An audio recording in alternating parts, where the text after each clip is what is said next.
Shalom, saudaraku yang diberkati Tuhan, kita berjumpa dalam gerakan membaca Alkitab dan kita ada di hari yang ke-214 dalam bagian bacaan Alkitab, Kitab Yesaya pasal 36 sampai pasal 38. Sebelum membaca Alkitab, mari kita berdoa. Di saat ini kami datang kepada-Mu Tuhan mengucap syukur untuk berkat, kasih, dan kemurahan-Mu yang Engkau limpahkan bagi kami. Kami akan membaca Alkitab, kami bermohon tuntunan kuasa Roh Kudus Tuhan melingkupi kami semua, sehingga kami mengerti dan memahami maksud Tuhan lewat kebenaran firman-Mu ini. Dalam nama Tuhan Yesus kami berdoa. Amin. Mari kita mulai membaca Alkitab di saat ini. Maka dalam tahun ke-14 zaman Raja Hizkia, majulah Sanherib, Raja Asyur, menyerang segala kota berkubu negeri Yehuda, lalu merebutnya. Raja Asyur mengutus juru minuman agung dari Lakis ke Yerusalem kepada Raja Hizkia, disertai suatu tentara yang besar. Ia mengambil tempat dekat saluran kolam atas di jalan raya pada padang tukang penatu. Keluarlah mendapatkan dia Eliakim bin Hilkiah, kepala istana, dan Sebna, panitra negara, serta Yoa bin Asaf, bendahara negara. Lalu berkatalah juru minuman agung kepada mereka, "Baiklah, katakanlah kepada Hizkia, beginilah kata Raja Agung, Raja Asyur, kepercayaan macam apakah yang kau pegang ini? Kau kira bahwa hanya ucapan bibir saja dapat merupakan rencana dan kekuatan untuk perang? Sekarang, kepada siapa engkau berharap, maka engkau memberontak terhadap aku? Sesungguhnya engkau berharap kepada tongkat bambu yang patah terkulai itu, yaitu Mesir, yang akan menusuk dan menembus tangan orang yang bertopang kepadanya. Begitulah keadaan Firaun, Raja Mesir, bagi semua orang yang berharap kepadanya. Dan apabila engkau berkata kepadaku, kami berharap kepada Tuhan Allah kami, bukankah Dia itu yang bukit-bukit pengorbanannya dan mesbah-mesbahnya telah dijauhkan oleh Hizkia, sambil berkata kepada Yehuda dan Yerusalem, di depan mesbah inilah kamu harus sujud menyembah. Maka sekarang, baiklah bertaruh dengan tuanku Raja Asyur, aku akan memberikan 2.000 ekor kuda kepadamu, jika engkau sanggup memberikan dari pihakmu orang-orang yang mengendarainya. Bagaimanakah mungkin engkau memukul mundur satu orang perwira tuanku yang paling kecil, padahal engkau berharap kepada Mesir dalam hal kereta dan orang-orang berkuda? Sekarang pun, adakah di luar kehendak Tuhan aku maju melawan negeri ini untuk memusnahkannya? Tuhan telah berfirman kepadaku, majulah menyerang negeri itu dan musnahkanlah itu. Lalu berkatalah Eliakim, Sebna, dan Yoa kepada juru minuman agung, silakan berbicara dalam bahasa Aram kepada hamba-hambamu ini, sebab kami mengerti, tetapi janganlah berbicara dengan kami dalam bahasa Yehuda sambil didengar oleh rakyat yang ada di atas tembok. Tetapi juru minuman agung berkata, adakah tuanku mengutus aku untuk mengucapkan perkataan-perkataan ini hanya kepada tuanmu dan kepadamu saja? Bukankah juga kepada orang-orang yang duduk di atas tembok, yang memakan tahinya dan meminum air kencingnya bersama-sama dengan kamu? Kemudian berdirilah juru minuman yang agung dan berserulah ia dengan suara nyaring dalam bahasa Yehuda. Ia berkata, dengarlah perkataan Raja Agung, Raja Asyur. Beginilah kata Raja, janganlah Hizkia memperdayakan kamu, sebab ia tidak sanggup melepaskan kamu. Janganlah Hizkia mengajak kamu berharap kepada Tuhan dengan mengatakan, tentulah Tuhan akan melepaskan kita. Kota ini tidak akan diserahkan ke dalam tangan Raja Asyur. Janganlah dengarkan Hizkia, sebab beginilah kata Raja Asyur, adakanlah perjanjian penyerahan dengan aku, dan datanglah keluar kepadaku. Maka setiap orang daripadamu akan makan dari pohon anggurnya dan dari pohon aranya serta minum dari sumurnya. Sampai aku datang dan membawa kamu ke suatu negeri seperti negerimu, suatu negeri yang bergandum dan berair anggur, suatu negeri yang berroti dan berkebun anggur. Jangan sampai Hizkia membujuk kamu dengan mengatakan, Tuhan akan melepaskan kita. Apakah pernah Allah bangsa-bangsa melepaskan negerinya masing-masing dari tangan Raja Asyur? Di manakah para Allah negeri Hamat dan Arpad? Di manakah para Allah negeri Sefarwaim? Apakah mereka telah melepaskan Samaria dari tanganku? Siapakah di antara semua Allah negeri-negeri ini yang telah melepaskan negeri mereka dari tanganku, sehingga Tuhan sanggup melepaskan Yerusalem dari tanganku? Tetapi orang berdiam diri dan tidak menjawab dia sepatah kata pun, sebab ada perintah raja berbunyi, bunyinya, jangan kamu menjawab dia. Kemudian pergilah Eliakim bin Hilkia, kepala istana, dan Sebna panitra negara, dan Yoah bin Asaf, bendahara negara, menghadap Hizkia dengan pakaian yang dikoyakkan, lalu memberitahukan kepada raja perkataan juru minuman agung. Segera sesudah Raja Hizkia mendengar itu, dikoyakkannyalah pakaiannya dan diselubunginyalah badannya dengan kain kabung, lalu masuklah ia ke rumah Tuhan. Disuruhnyalah juga Eliakim, kepala istana, Sebna, panitra negara, dan tua-tua di antara para imam, dengan berselubungkan kain kabung kepada Nabi Yesaya bin Amos. Berkatalah mereka kepadanya, beginilah kata Hizkia, hari ini hari kesesakan, hari hukuman dan penistaan, sebab sudah datang waktunya untuk melahirkan anak, tetapi tidak ada kekuatan untuk melahirkannya. Mungkin Tuhan Allahmu sudah mendengar perkataan juru minuman agung yang telah diutus oleh Raja Asyur, tuannya, untuk mencela Allah yang hidup, sehingga Tuhan Allahmu mau memberi hukuman karena perkataan-perkataan yang telah didengarnya. Maka baiklah engkau menaikkan doa untuk sisa yang masih tinggal ini. Ketika pegawai-pegawai Raja Hizkia sampai kepada Yesaya, berkatalah Yesaya kepadanya, beginilah kamu katakan kepada tuanmu, beginilah firman Tuhan, janganlah engkau takut terhadap perkataan yang kau dengar, yang telah diucapkan oleh budak-budak Raja Asyur untuk menghujat aku. Sesungguhnya aku akan menyuruh suatu roh masuk ke dalamnya, sehingga ia mendengar suatu kabar dan pulang ke negerinya. Aku akan membuat dia mati rebah oleh pedang di negerinya sendiri. Ketika juru minuman agung pulang, didapatinya Raja Asyur berperang melawan Libna, sebab sudah didengarnya bahwa raja telah berangkat dari Lakis.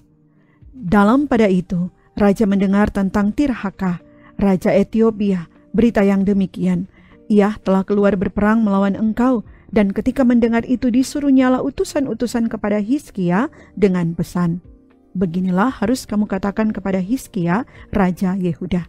Janganlah Allahmu yang kau percayai itu memperdayakan engkau dengan menjanjikan Yerusalem tidak akan diserahkan ke tangan Raja Asyur. Sesungguhnya engkau ini telah mendengar tentang yang dilakukan raja-raja Asyur kepada segala negeri, yakni bahwa mereka telah menumpasnya. Masakan engkau ini akan dilepaskan? Sudahkah para Allah dari bangsa-bangsa yang telah dimusnahkan oleh nenek moyangku dapat melepaskan mereka, yakni Gosan, Haran, Rezef, dan Bani Eden yang di Telasar?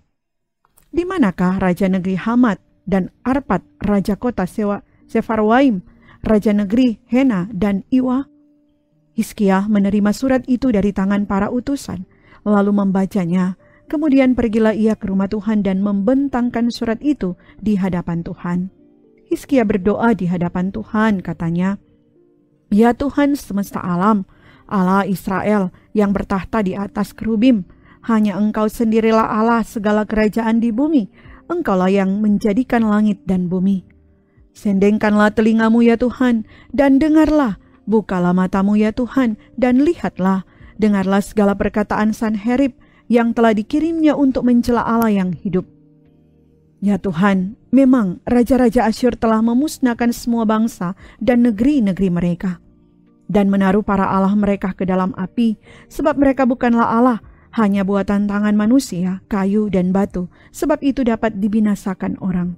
Maka sekarang ya Tuhan, Allah kami, selamatkanlah kami dari tangannya, supaya segala kerajaan di bumi mengetahui bahwa hanya Engkau sendirilah Tuhan." Lalu Yesaya bin Amos menyuruh orang kepada Hizkia mengatakan, "Beginilah firman Tuhan Allah Israel tentang yang telah kau doakan kepadaku mengenai Sanherib Raja Asyur.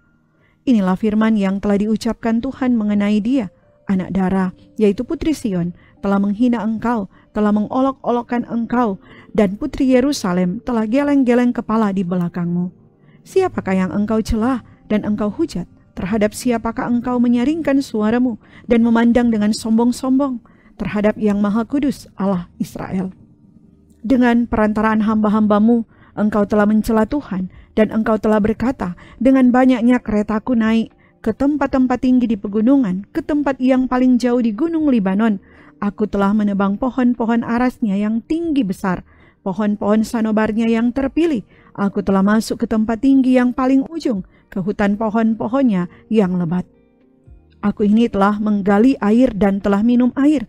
Aku telah mengeringkan dengan telapak kakiku segala sungai di Mesir. Bukankah telah kau dengar bahwa aku telah menentukannya dari jauh hari dan telah merancangnya dari zaman purbakala? Sekarang aku mewujudkannya, bahwa engkau membuat sunyi senyap kota-kota yang berkubu menjadi timbunan batu. Sedang penduduknya yang tak berdaya menjadi terkejut dan malu. Mereka menjadi seperti tumbuh-tumbuhan di padang dan seperti rumput hijau, seperti rumput di atas soto atau gandum yang layu sebelum ia masak. Aku tahu jika engkau bangun atau duduk, jika keluar atau masuk, atau jika engkau mengamuk terhadap aku. Oleh karena engkau telah mengamuk terhadap aku, dan kata-kata keangkuhanmu telah naik sampai ke telingaku, maka aku akan menaruh kelikirku pada hidungmu dan kekangku pada bibirmu, dan aku akan memulangkan engkau melalui jalan dari mana engkau datang. Dan inilah yang akan menjadi tanda bagimu, hai Hizkia. Dalam tahun ini, orang makan apa yang tumbuh sendiri, dan dalam tahun yang kedua, apa yang tumbuh dari tanaman yang pertama. Tetapi dalam tahun yang ketiga, menaburlah kamu, menuai, membuat kebun anggur dan memakan buahnya. Dan orang-orang yang terluput di antara kaum Yehuda, yaitu orang-orang yang masih tertinggal, akan berakar pula ke bawah dan menghasilkan buah ke atas. Sebab dari Yerusalem akan keluar orang-orang yang tertinggal, dan dari Gunung Sion orang-orang yang terluput. Giat cemburu Tuhan semesta alam akan melakukan hal ini. Sebab itu beginilah firman Tuhan mengenai Raja Asyur. Ia tidak akan masuk ke kota ini dan tidak akan menembakkan panah ke sana. Juga ia tidak akan mendatanginya dengan perisai dan tidak akan menimbun tanah menjadi tembok untuk mengepungnya. Melalui jalan dari mana ia datang, ia akan pulang, tetapi ke kota ini ia tidak akan masuk. Demikianlah firman Tuhan. Dan aku akan memagari kota ini untuk menyelamatkannya, oleh karena aku dan oleh karena Daud hambaku. Keluarlah malaikat Tuhan lalu dibunuhnyalah 185.000 orang di dalam perkemahan Asyur.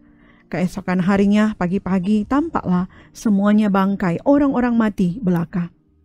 Sebab itu berangkatlah Sanherib Raja Asyur dan pulang. Lalu tinggallah ia di Niniwe. Pada suatu kali ketika ia sujud menyembah di dalam kuil Nisrok, Allahnya, maka Adramelek dan Sarezer anak-anaknya membunuh dia dengan pedang, dan mereka meloloskan diri ke tanah Ararat. Kemudian Esarhadon anaknya menjadi raja menggantikan dia. Pada hari-hari itu Hizkia jatuh sakit dan hampir mati. Lalu datanglah Nabi Yesaya bin Amos dan berkata kepadanya, beginilah firman Tuhan, sampaikanlah pesan terakhir kepada keluargamu, sebab engkau akan mati, tidak akan sembuh lagi. Lalu Hizkia memalingkan mukanya ke arah dinding dan ia berdoa kepada Tuhan. Ia berkata, Tuhan, ingatlah kiranya bahwa aku telah hidup di hadapan-Mu dengan setia dan dengan tulus hati, dan bahwa aku telah melakukan apa yang baik di mata-Mu. Kemudian menangislah Hizkia dengan sangat. Maka berfirmanlah Tuhan kepada Yesaya, pergilah dan katakanlah kepada Hizkia, beginilah firman Tuhan Allah Daud, bapa leluhurmu, telah kudengar doamu dan telah kulihat air matamu. Sesungguhnya aku akan memperpanjang hidupmu 15 tahun lagi. Dan aku akan melepaskan engkau dari kota ini dari tangan Raja Asyur, dan aku akan memagari kota ini. Inilah yang akan menjadi tanda bagimu dari Tuhan, bahwa Tuhan akan melakukan apa yang telah dijanjikannya. Sesungguhnya bayang-bayang pada penunjuk matahari buatan Ahaz akan kubuat mundur ke belakang 10 tapak yang telah dijalaninya. Maka pada penunjuk matahari itu, matahari pun mundurlah ke belakang 10 tapak dari jarak yang telah dijalaninya. Karangan Hizkia, Raja Yehuda, sesudah ia sakit dan sembuh dari penyakitnya. Aku ini berkata, dalam pertengahan umurku, aku harus pergi ke pintu gerbang dunia orang mati. Aku dipanggil untuk selebihnya dari hidupku. Aku berkata, aku tidak akan melihat Tuhan lagi di negeri orang-orang yang hidup. Aku tidak akan melihat seorang pun lagi di antara penduduk dunia. Pondok kediamanku dibongkar dan dibuka seperti kemah gembala, seperti tukang tenun menggulung tenunan. Tenunannya, aku mengakhiri hidupku. Tuhan memutus nyawaku dari benang hidup. Dari siang sampai malam, Engkau membiarkan aku begitu saja. Aku berteriak minta tolong sampai pagi, seperti singa, demikianlah Tuhan menghancurkan segala tulang-tulangku. Dari siang sampai malam, Engkau membiarkan aku begitu saja. Seperti burung layang-layang, demikianlah aku menciap-ciap. Suaraku redup seperti suara merpati, mataku habis menengadah ke atas. Ya Tuhan, pemerasan terjadi kepadaku, jadilah jaminan bagiku. Apakah yang akan kukatakan dan kuucapkan kepada Tuhan? Bukankah Dia yang telah melakukannya? Aku sama sekali tidak dapat tidur karena pahit pedihnya perasaanku. Ya Tuhan, karena inilah hatiku mengharapkan Engkau. Tenangkanlah rohku, buatlah aku sehat, buatlah aku sembuh. Sesungguhnya penderitaan yang pahit menjadi keselamatan bagiku. Engkaulah yang mencegah jiwaku dari lubang kebinasaan, sebab Engkau telah melemparkan segala dosaku jauh dari hadapan-Mu. Sebab dunia orang mati tidak dapat mengucap syukur kepadamu, dan maut tidak dapat memuji-muji Engkau. Orang-orang yang turun ke liang kubur tidak menanti-nantikan kesetiaan-Mu. Tetapi hanyalah orang yang hidup, dialah yang mengucap syukur kepadamu. Seperti aku pada hari ini, seorang bapa memberitahukan kesetiaan-Mu kepada anak-anaknya. Tuhan telah datang menyelamatkan aku. Kami hendak main kecapi seumur hidup kami di rumah Tuhan. Kemudian berkatalah Yesaya, baiklah diambil sebuah kue ara dan ditaruh pada bara itu supaya sembuh. Sebelum itu, Hizkia telah berkata, apakah yang akan menjadi tanda bahwa aku akan pergi ke rumah Tuhan? Sampai di sana bacaan firman, mari berdoa.